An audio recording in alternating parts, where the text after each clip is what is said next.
Hi guys, welcome back or welcome to my channel if you're new here. Hi, my name's Naya. I am an American foreign exchange student living in Finland for a year, and today I'm going to be talking about the harsh reality of homesickness and what it's been like for me personally.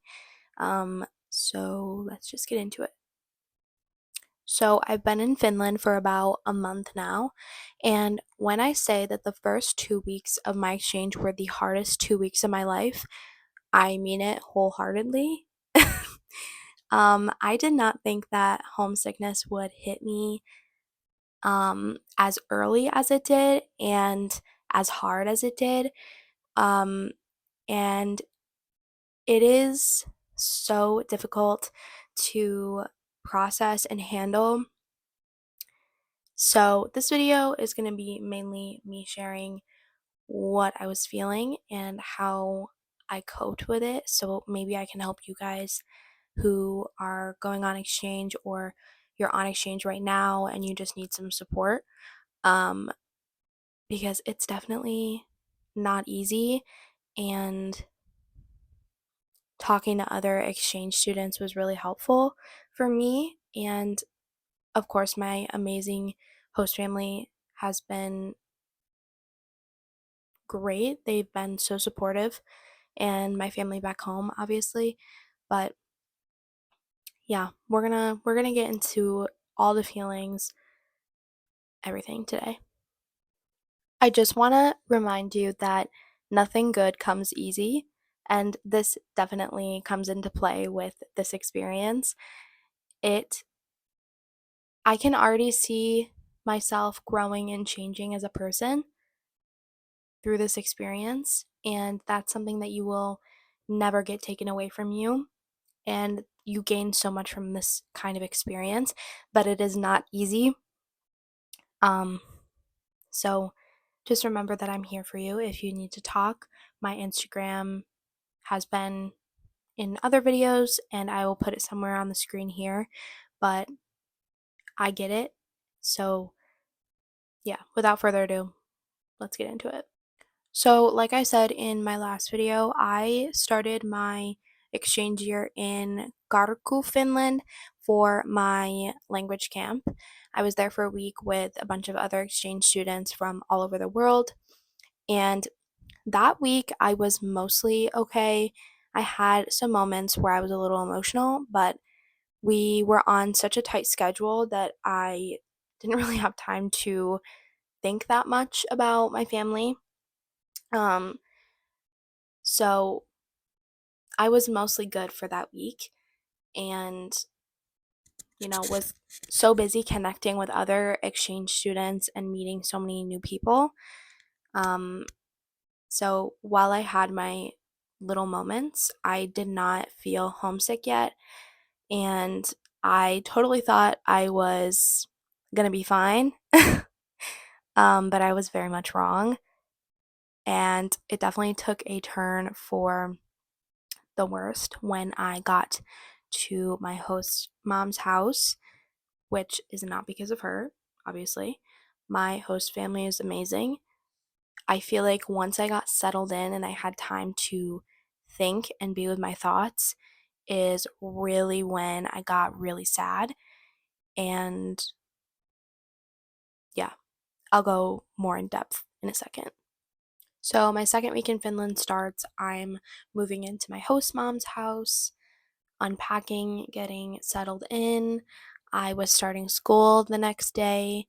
So, I had just gotten out of camp after meeting a ton of exchange students, new people, still adjusting from jet lag and culture shock.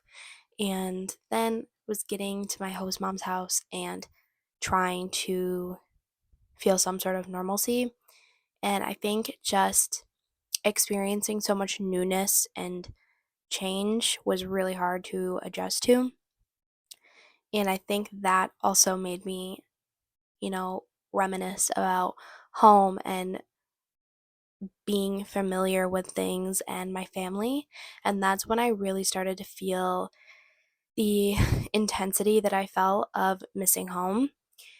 I wanted to go home so badly. I cried for probably 4 days straight. Um, it was a really, really, really emotional time for me. Um, but my host mom and my host sister and my mom and everyone were so supportive. I was adamant that I wanted to go home, but nobody was letting me go home that easy. And I'm honestly really grateful for that because it was definitely heat of the moment, high emotion situation. And I just wanted so badly to be in the comfort of my own home and be familiar with something. And I wasn't feeling that fully here. And I kind of just had this moment of panic. But now I can say that I've been here a month and I'm feeling so much better. I love my host family. I have made some friends at school. I've connected with some other exchange students here and gotten to explore my city a little bit. And it's been great.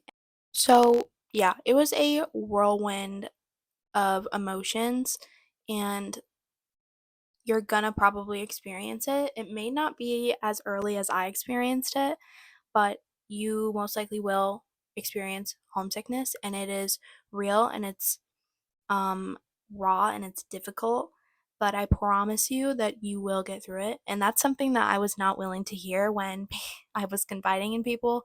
And, my aunt went on exchange like 11 or 12 years ago. And she's like, it's going to get better. I know it sucks right now, but it's going to be okay. And I, kind of just in one ear and out the other because I was just not willing to hear it. I wanted so badly to just go home and be in my comfort zone. And I forgot that this experience is to get out of my comfort zone and to experience something that I have never experienced before. And I really had to take a moment and separate myself from my emotions, which was so difficult. But I'm so glad I did it and I needed to do it because I'm here now. And, sometimes I have sad moments where I have a brief feeling of, I miss my mom. But I can get through that feeling and I know you can too. So let's talk about what I did to kind of cope and get through so that I wasn't a hot mess. So I have this handy dandy list here. Just I kind of jotted down some things that I have done that really helped me when I was really struggling. And the first one I want to talk about is journaling.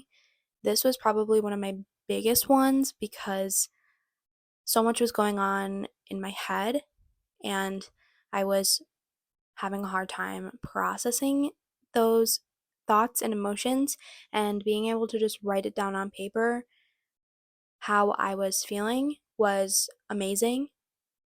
I felt like I was able to just get it out and not have it stuck in a sense. Um, so journaling was huge for me and I definitely recommend it. Um, just so you can pour your heart out on a piece of paper. If you want to crumple it up and throw it in the garbage afterwards, or scribble on it, or burn it up, you do you. But the purpose is just to get your thoughts out of your head and into the open. And I found this was the best way to do it just because I have a hard time confiding in people. And, you know, journaling is a way to kind of get your thoughts out in a more private way. But yeah, journaling, huge. Definitely do it. It's so helpful. The next one is staying busy, making plans. If you have a day where you are just sitting and doing nothing, don't.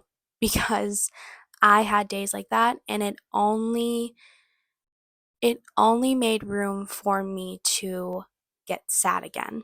So, for the first couple weeks that you're really homesick, you need to stay busy. You need to have a routine. You need to be making plans. Sitting by yourself or sitting and doing nothing, it's just not a good situation to put yourself in. And it's only going to make your thoughts run into that spot again. So just try to stay busy and do things that are productive, and you're not just sitting and thinking and, allowing yourself to get really, really sad again. I know a lot of people aren't readers, and that's fine, but I think reading helped me so much to just be in someone else's perspective and think about something else other than what was going on with my life. I was kind of able to be in this perspective of somebody else's life through reading a book. So, reading was huge for me, and whether you like it or not, maybe just consider trying it, even if it's something that you don't usually enjoy doing. I promise it's really helpful. Another big one for me was listening to music, kind of just listening to the artist's words and what they were saying and really getting into the vibe of the music helped me to not think about, you know, my homesickness and missing my family. So, music is huge. Watching movies, I made this like nightly thing unintentionally, but usually my host sister and I watch a movie every night and it's fun. We pick a movie, we usually have like a snack or something, and we can talk about the movie and relax and have something to focus on. And it's really helpful. Find someone to watch a movie with or watch a movie by yourself. Either way, again, being focused on something else other than. That's really all I have for you guys today. I hope you enjoyed this video and found it helpful. If you're an exchange student, maybe feeling the same feelings that I felt, know that you're not alone and that I'm here for you. Again, my Instagram was somewhere in this video if you want to DM me. But yeah, thanks for watching, guys. Bye.